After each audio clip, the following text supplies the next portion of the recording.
Onivia, League of Legends highlights. It's going to be likely to because on this Diana, we saw Diana actually considered a couple of times in our opening series of the evening. Of course, wasn't really up to snuff. We saw Canyon play it once at MSI, but she was. Especially in the mid matchup, like, you feel pretty good about that. As, actually, not the first time. Yeah. The last time was in fact Cuz, who lost against Clid. Interesting. It was, of course, against Clid's very famous jungle Jarvan, which he's been, been one of his key picks for a really long time. Cuz once again lying in wait. This time just waiting to lock down Morgan. Okay, that's going to be Facebreaker, and I think he's just dead. No opportunity to even flash out of that one, as Cuz is going to be able to lock down first blood. Solo kill possibly for Chovy. Takes a turret shot against the flash. So really nice flash timing there from Faker. Last possible second, gets away. So it's a success, but it's not as big as a success as the top lane gank ended up being.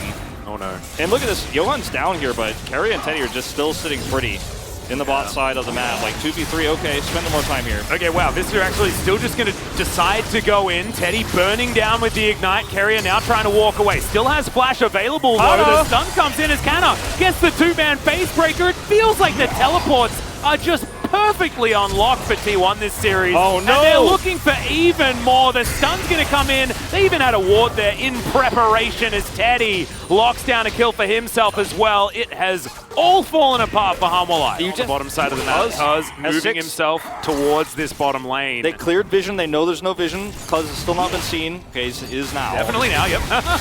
As he dives on forward, and I just don't know whether it's going to be enough. Moonfall comes down, and I think Vista is just dead. The flash on forward. Deft is going to flash to answer. And Cuz looks like he knew that he wasn't going to be able to take enough turret shots. That's a nice sidestep. And Vista just continuing to walk the same direction as that particular Duke. Liked it a lot. Deft still walking on forward now, but they are able to take down this Leona. Equalizer clears out the minions, but isn't able to grab the kills. That was a cute little flash over, but you already, like, Vista doesn't have flash. Deft has used his flash, so you don't gain that much from taking Teddy's away. This is somewhat bold from T1 as, okay, Rift Herald down very, very low. Johan does secure it, but there's the kickback. Faker making the plays as Leona, the first one to go down. Morgan diving into the backline. The equalizer is good, but it's too late. It's a double kill for the man in the mid lane. And Deft is able to lock one down at the back, but it's not going to be enough. T1 lose the Herald, but it's a 3-1 when it comes to the team fight. You're not really going to be building that much magic resist against a comp like this in your lane, and it's hard to justify building for the jungle. And so Cuz is going to be having a pretty good time there, as it is going to be Mountain Drake taken first. This is going to be our first game that isn't a Mountain Soul. How incredibly exciting. Not going to be a Cloud. And they just know everything, right? Because all of the vision is there. Look at that cheeky control ward down the bottom side. Meanwhile, Cuz is making his way in. Okay, flashes out of the way. Not sure whether it's going to be enough. At least the Dawning Shadow misses. Can Morgan find the kill? The answer is absolutely not. Cuz says calculated as he walks away. Oh, just right outside of range there. And left again, but Teddy's here, so... I mean, maybe it's the perfect time for a nap. Yeah. You know, as the exhaust comes down, they're committing onto Johan, who flashes at the last second. I like that one. Solar Flare. Vista gonna flash as well.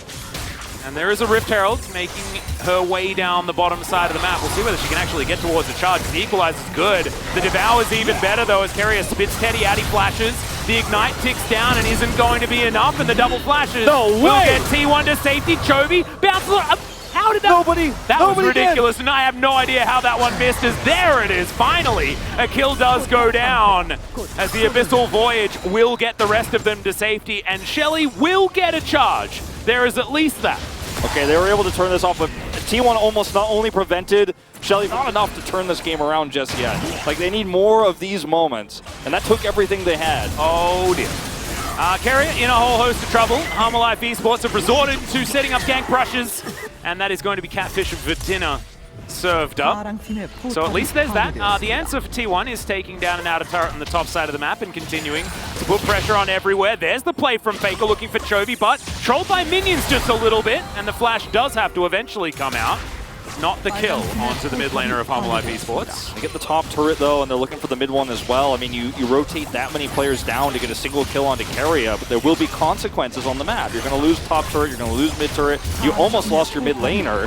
He was able to get away, but he has to flash, and all of these things add up and stack up right before Cloud Drake down to about half health here, but Hanwha Esports in position to try and fight it. Chovy only just getting his way over as there's the paranoia. Solar Flare finds absolutely no joy whatsoever, but it's a good equalizer as Morgan dives into the backline. Everyone going golden where they can. The kickback from Faker was fantastic, and the Varus is taken. Double kill for Teddy as he cleans up the bottom lane. It is an Infernal Soul, but I don't think that's the most important part because Johan, he's running for his life on the wrong side of the map, and it feels like T1 have already got this one tied up. It feels like it, man. 11 kills to... Kench has just bought enough time to deny the dive.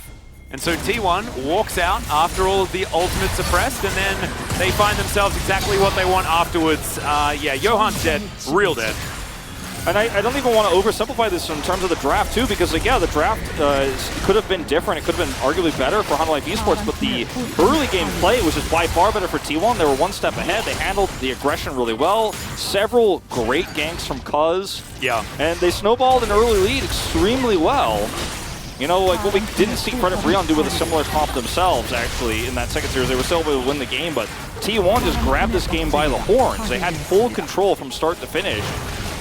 In life, you just have to sit back now and hope for an overextension or perhaps somebody being out of position because they still have that long range. They can sleep somebody, they can paranoia in, they have the equalizer. If they can find one single target, it's amazing. But when you don't have vision control, I mean, look at that. 2 control wards blocking out anything. They can't see. They have to go in blind like this with Chovy's teleports. Well, Vista, he's going to flash on forward. There's going to be a flash out immediately from Teddy, though, as he just goes into the mists. And now, Hanwha Esports, have they overcommitted? Chovy trying to walk out. Vista not going to be so lucky as he looks to try and get out. Faker going to lock down that kill. As now Canna with the hugest shield ever, just chasing Morgan out. It is going to be a decent piercing arrow as Carrier comes on forward with the Lickitung, as you so beautifully put. And he's just going to be swept up. That's a triple for Faker's Lee Sin. Canna's still hunting Morgan, but it looks like T1 are going to turn their eyes towards this Baron as Chovy, he's trying to tidy up the mess that was made in the mid lane. Yeah, Morgan is going to try to that turn sidestep around. was actually kind of cute if it was on purpose. Faker looking for the unofficial Quadra as he is going to get a little bit scared, and Canna says, don't worry, mate, I'll tidy this one up. Yeah, the inhibitor's down. There's a little bit of pressure even in the main base right now as T1 will clean up this Baron, but 6-0 and 5 is Faker on this Lee Sin, but the story... It's a lose-lose situation. It's desperation. This game was over a long time ago. They're just trying.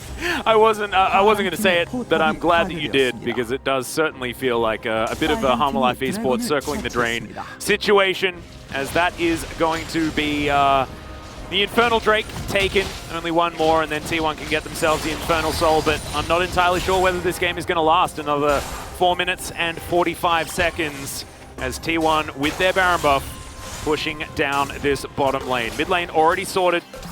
The Brambleback now being taken as there's the Paranoia looking for a bit of a fight here onto Canna as Johan walks into an Abyssal Voyage, and yeah, he puts down the equalizer, but that's just pineapples standing in a row. That is not doing enough damage whatsoever. And can you blame Morgan for being so passive throughout the mid game in this game when he's so far behind, and when you do try to make those plays, when you do try to paranoia in, everybody jumps on top of you like you're a bleeding fish and they're a bunch of piranhas. I mean, T1 just crush him instantly. Yeah, that was a lot of damage. That was a Dawning Shadow just to soften up the members of Hanwha Esports, and it's done exactly that. Underneath Nexus turrets now as Morgan goes golden. Teddy's going to be able to lock down the kill on his opposite number 3 already, as Chovy, the last man standing. Morgan, I believe, actually fell down there as well, so make that one 4. I told a lie. Nope, never mind. Just respawning is Johan.